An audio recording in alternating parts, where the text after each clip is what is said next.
Hi everyone, this is Jessica and I'd like to welcome you to my video presentation.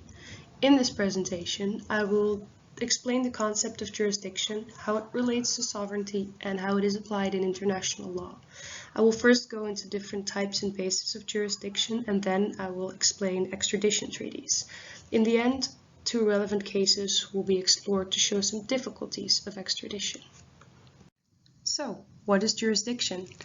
In a domestic law context, jurisdiction means having the official authority to make and enforce legal rules, decisions, and judgments. But that's a domestic context. So what about international law? In our textbook by Malcolm Shaw, jurisdiction in international law is defined as follows. Jurisdiction concerns the power of the state under international law to regulate or otherwise impact upon people, property, and circumstances, and reflects the basic principles of state sovereignty, equality of states, and non-interference in domestic affairs. Jurisdiction in international law is closely related to sovereignty, since sovereignty means the authority to govern people, and jurisdiction means the authority to prescribe and apply legal rules to the people. Jurisdiction can be split up into three categories. There's jurisdiction to prescribe, to enforce, and to adjudicate. The jurisdiction to prescribe relates to a state's authority to make its national laws and claim that it applies to any individual, property, or event, no matter where they are located. Then second, the jurisdiction to enforce means the state's authority to actually enforce their laws, for example, by arresting an offender. A state can only enforce jurisdiction in its own territory unless another state has given explicit consent to the first state to arrest an individual or confiscate stolen property in their territory.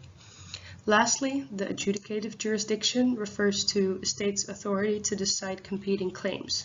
This means it is the power to bring a case before court and have a judge decide the outcome of the case. A claim to jurisdiction is based on one or more of the following principles. First, there's territoriality. The state has prescriptive and enforcement jurisdiction over acts committed within their territory and all individuals present in their territory. This includes territorial sea and airspace. The second principle is active personality, also known as nationality of the offender. States may extend their laws to their nationals that are not located within their territory.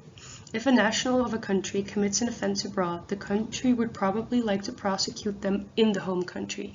States also do not extradite their own individuals to other states usually. This has two reasons. First, it's to protect the national from other justice systems and especially from imprisonment abroad. And second, it shows to the international community that the state responsibly handles their nationals.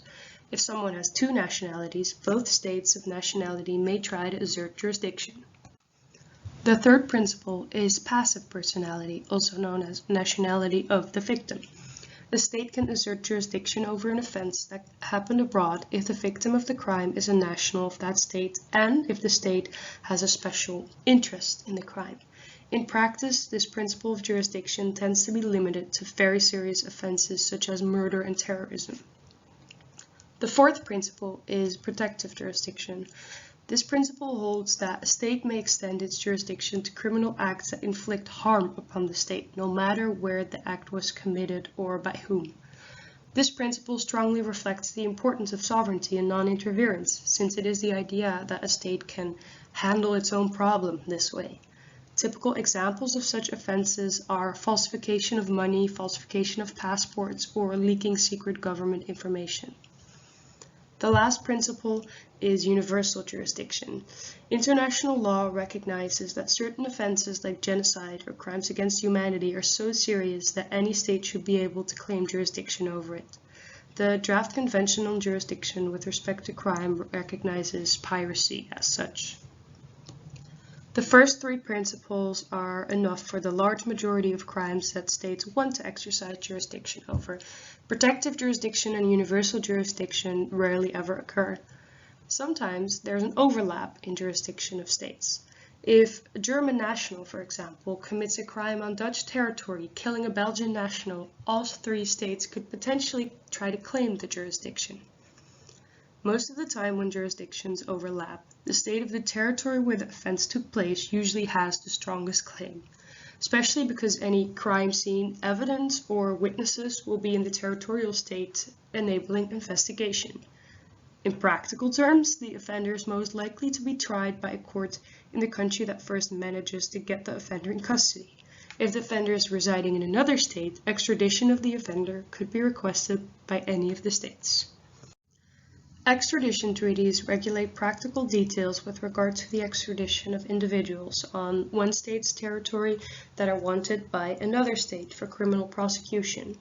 Not all states have extradition treaties with each other, and there is not a single state that has concluded such treaties with all other nations. If two states do not have a treaty, the extradition could still be requested and negotiated, but the other country could refuse. Most bilateral extradition treaties discuss the following points. First, there is double criminality. In most extradition treaties, there is an article stating that the act must be a criminal offense in both countries. For example, the Dutch government will not extradite any individuals to Pakistan for sexual intercourse outside of marriage, as this is not punishable in the Netherlands. Second, there's the principle of ne bis in idem, if I pronounce that correctly. This is the principle that an individual shouldn't be punished twice for the same crime. The third point is extradition of own nationals. Many states do not extradite their own nationals to either specific other states or to any other state. The fourth point is the death penalty. Some states that have abolished capital punishment do not extradite anyone to another state that might give the individual the death penalty. The fifth point are human rights violations. Most states have a strategy of not concluding any extradition treaty with states where human rights violations regularly take place. But of course, a human rights situation in a country can change after conclusion of a treaty. In order to protect people from having their rights violated, extradition treaties tend to include a clause that prevents extradition if human rights violations are taking place in the country that requests the extradition. So, let's look at two cases that illustrate the challenges of handling extraditions. I think you have all heard of WikiLeaks founder Julian Assange. Assange is an Australian national who was wanted by Sweden for sexual assault and by the United States for 18 different criminal charges, including conspiracy against the government, leaking confidential information, and espionage. In 2012, Assange was residing in the United Kingdom, but he knew that Sweden was requesting his extradition for the charges of sexual assault. Assange entered the Ecuadorian embassy in London to flee from his arrest and possible extradition. Ecuador does have an extradition treaty with the United States, but it's a country that's very friendly to political asylum.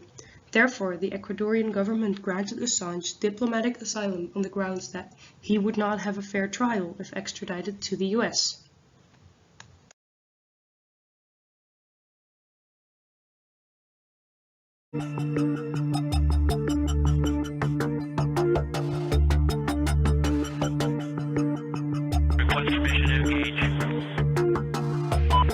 Roger that. We have no personnel east of our position.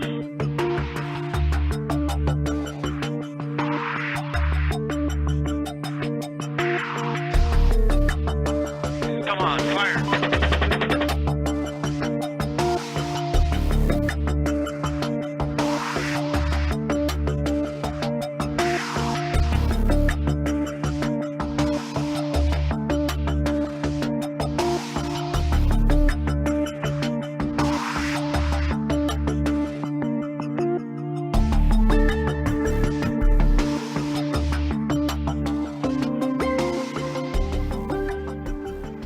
Clear. Come on.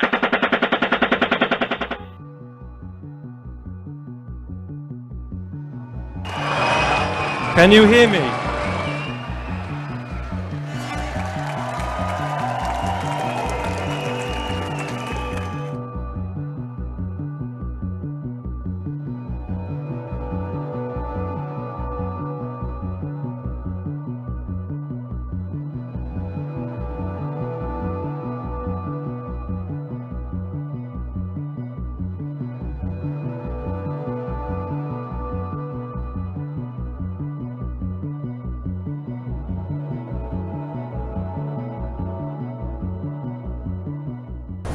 The war, the proper war, is just commencing.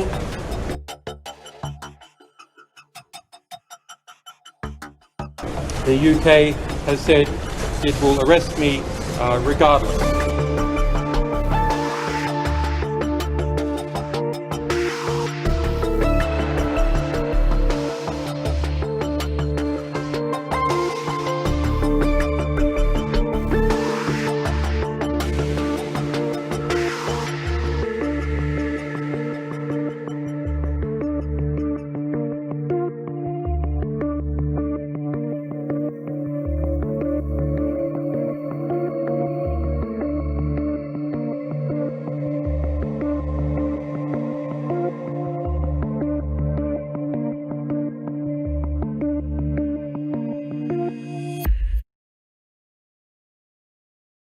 Another case that highlights some implications of extradition is the case of Julio Boch. Boch is a Dutch-Argentine former pilot who has been accused of involvement in the so-called death flights during the dirty war in Argentina. These flights were a form of killing. Victims were dropped to their death from airplanes into oceans, large rivers, and into the mountains. In 2008, the government of Argentina issued an arrest warrant for him. The Dutch government did not arrest and extradite Boch because of Article 3 of the Dutch-Argentine Extradition Treaty that states the extradition will not take place if the fugitive in question is a national, either by birth or by naturalization, of the country to which the extradition has been requested, and Boch had a Dutch passport. Julio Boch did not get arrested in the Netherlands and was even able to continue flying for a commercial airline.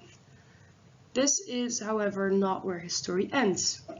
It has recently been made public that the Dutch government still assisted in the process of arresting and extraditing Julio Boch.